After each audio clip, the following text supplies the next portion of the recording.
사사기 2장 11절에서 15절 말씀 함께 같이 읽도록 하겠습니다.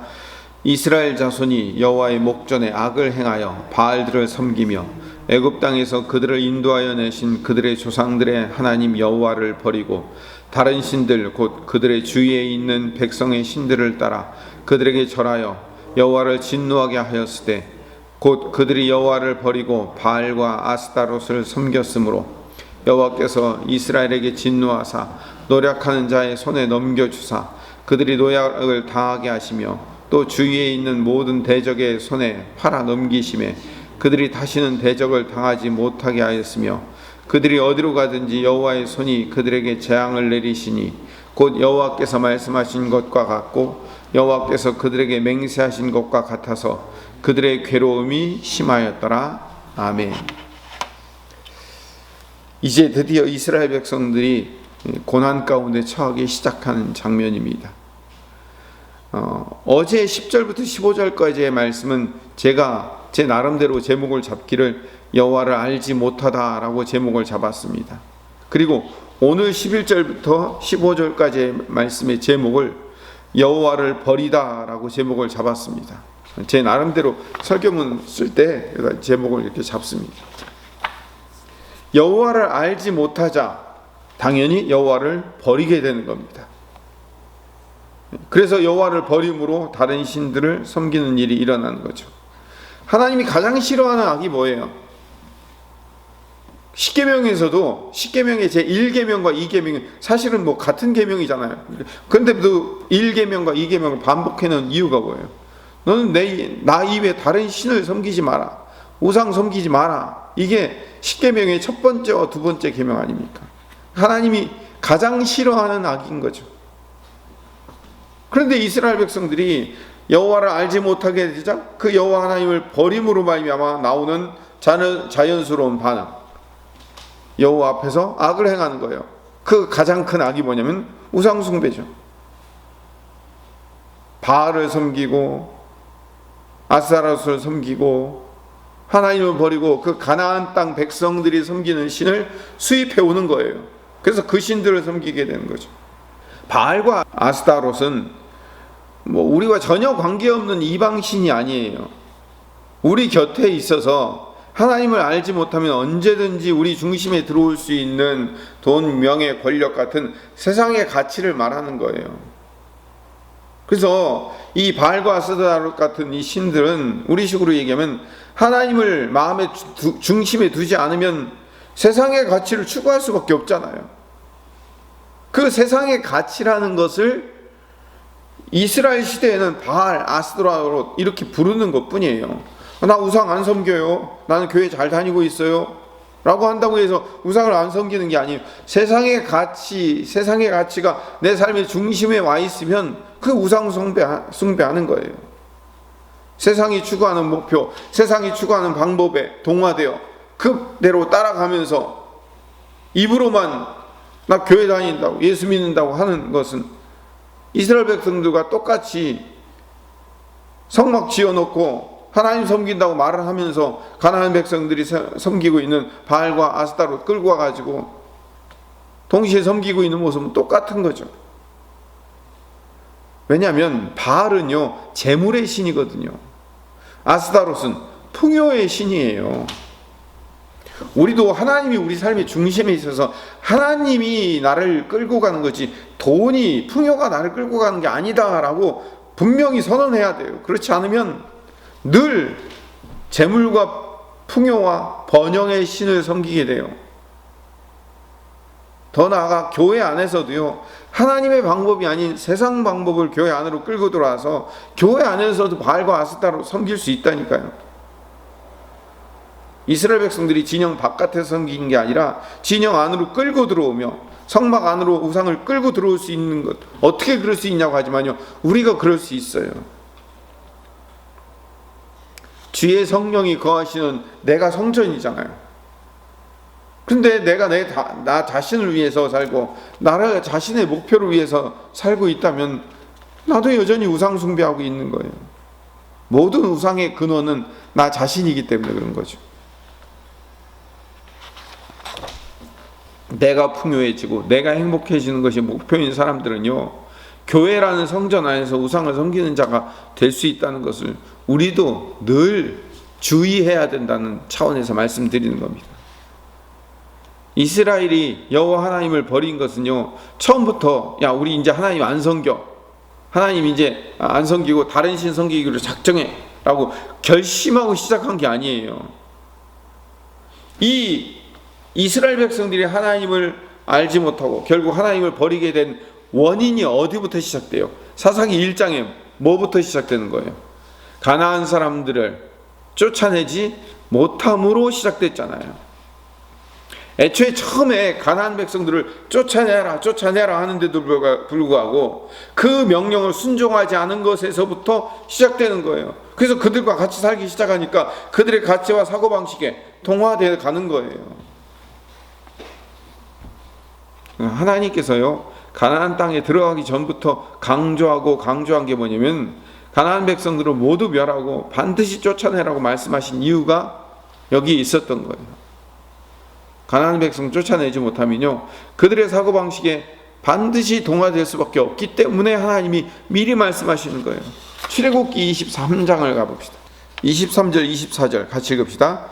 내 사자가 내 앞에 가서 너를 아모리 사람과 헷 사람과 브릿 사람과 가나안 사람과 휘 사람과 여부스 사람에게로 인도하고 나는 그들을 끊으리니 너는 그들의 신을 경배하지 말며 섬기지 말며 그들의 행위를 본받지 말고 그것들을 다 깨트리며 그들의 주상을 부수고, 다 깨트리고 부수고 그들을 섬기지 말라고 분명히 이야기를 하고 있습니다.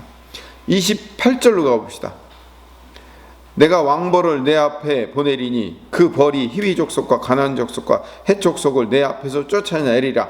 하나님이 미리 앞서가서 쫓아낼 거라고 말씀하시는 거예요. 31절 가봅시다. 31절.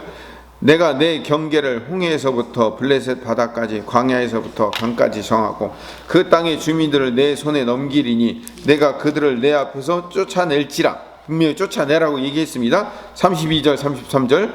너는 그들과 그들의 신들과 언약하지 말라. 그들은 내 땅에 머무르지 못할 것은 그들이 너를 내게 범죄하게 할까 두려움이라. 내가 그 신들을 섬기면 그것이 너의 올무가 되리라. 어제 읽었죠. 어제 우리의 올무가 될 수 있다고요. 이걸 언제 말씀하셨다고요? 십계명을 주신 그 시내산 언약의 맨 마지막 결론 부분에 출애굽을 한 다음에 시내산 언약 주면서 야 너 가나안 땅에 들어가면 다 쫓아내라. 내가 왕벌을 주어서 미리 쫓아내게 만들 거니까 너는 쫓아내기만 하면 된다. 반드시 쫓아내라. 쫓아내지 않으면 너에게 올무가 될 거다 라고 분명히 약속하고 언약하고 먼저 주지시키고 출발했는데, 이스라엘 백성들은 사사기 1장에 들어와서 쫓아내지 않았다 라고 이야기해 놨으니 결국 여호와 하나님을 알지 못하게 되고, 그래서 여호와 하나님을 버리게 되는 순서가 이어지게 되는 거예요. 여호수아 마지막 부분도 우리가 같이 읽었지만요, 여호수아의 마지막 고별 설교 23장 24장에서도 가나안 세력들을 진멸하라 얼마나 이야기했어요. 그리고 오직 하나님만 섬길 것을 몇 번이나 반복해서 명령하고 그 약속을 받아내잖아요.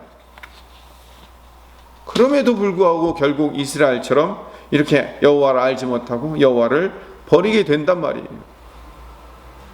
그래서 오늘 본문 14절 15절 말씀으로 다시 돌아가 봅시다. 오늘 본문 14절 15절 말씀을 보면 여호와께서 이스라엘에게 진노하사 노략하는 자의 손에 넘겨주사 그들이 노략을 다하게 하시며 또 주위에 있는 모든 백성의 손에 팔아 넘기심에 그들이 다시는 대적을 당하지 못하였으며 그들이 어디로 가든지 여호와의 손이 그들에게 재앙을 내리시니 곧 여호와께서 말씀하신 것과 같고 여호와께서 그들에게 맹세하신 것과 같아서 그들의 괴로움이 심하였더라 라는 결론을 맺게 되는 거예요. 하나님이 대적들의 손에서 구원하고 보호하지 않을 것이다 라고 말씀하시는 거예요. 하나님이 진노하셔서 하나님이 이스라엘 백성들에게 벌을 내리셨다가 아니라 하나님의 보호하심에서 떨어져 나가니까 당연히 나타난 결과라고 봐야 돼요. 그러니까 순종은 쫓아내라 처음부터 얘기했죠. 순종은 우리의 평안과 안녕을 위한 거예요. 불순종은 우리의 실패로 말미암아 하나님의 보호하심에서 우리가 우리 스스로 떨어져 나가는 거죠. 하나님이 당신의 법 아래 두시는 것은 당신의 보호 아래 두시는 거예요. 근데 우리가 불순종한다는 것은 그 하나님의 보호하심을 박차고 뛰어나간다는 거예요. 그 보호하심을 박차고 뛰어나가면 어떻게 돼요? 당연히 우리는 실패할 수밖에 없는 거죠. 그 보호하심 밖에 벗어났기 때문에 이런 14절 15절의 결과를 맞게 되는 거죠. 그래서 여호와를 알지 못하고 여호와를 배반하고 버린 결과는 이 사사기의 악순환을 300년 동안, 정확히 330년 동안 계속해서 반복하게 되는 거예요. 이게 우리가 될 수 있다는 것을 늘 우리는 경고받아야 됩니다. 이 사사기의 역사가요, 역사를 통해서도 계속 이어져 내려와요. 중세시대에 1000년 동안 계속해서 이어져 내려왔고요. 잠깐 종교 개혁으로 말미암아 부흥기가 있었다가 또 그 이후로 유럽 기독교 역사가 어떻게 돼요? 처음에는 유럽에 기독교 역사가 부흥기가 있었어요. 근데 지금은 어떻게 돼요? 심지어는요, 그 휘황찬란했던 그 성당과 기독교 역사를 자부했던 몇백 년 되는 그 교회들이요, 이슬람 성전으로 팔리고 있어요. 이게 남 얘기가 아니라니까요. 지금 우리 얘기가 될 수 있어요. 아니, 이미 우리 얘기가 되어가고 있어요. 과거의 뜨거운 열정에 대한 회고만 할 게 아니라 우리는 지금 이 사사기 시대를 맞고 있다는 것을 우리는 기억해야 돼요. 신앙이 이어지지 못함으로 말미암아 부흥기를 거쳐서 암흑기를 경험하게 된다니까요. 우리 시대가 그래요. 우리 시대가 부흥기를 경험하기도 했지만 우리가 또 암흑기를 경험할 수밖에 없는 시대가 된 거예요. 다시 하나님의 말씀으로 돌아가야 됩니다. 하나님의 말씀에 철저하게 순종하기 시작해야 돼요. 하나님이 맨 처음에 뭐부터 시작했어요? 쫓아내라. 내가 쫓아내도록 할 테니까 쫓아내라. 이거부터 시작하는 거잖아요. 여기서 불순종하기 시작하니까 여호와 하나님을 알지 못하고 하나님을 배반하여 떠나고, 그러므로 말미암아 그 결과를 맞이하게 되는 거죠. 하나님의 말씀으로 다시 돌아가서 그 말씀을 철저하게 순종하는 것으로부터 시작하지 않으면 우리도 사사기 시대의 암흑을 겪을 수 있다는 경고를 가슴 아프게 받아들여야 됩니다. 오늘 특별히 다음 세대들을 위해서 기도합시다. 다른 기도할 것들이 많지만요, 우리 다음 세대들이 사사기 시대의 그 암흑의 시대가 되지 않도록 하나님 그 신앙이 전수되고 회복되게 해 주시옵소서라고 기도하시는 이 아침 되시기를 간절히 소망합니다.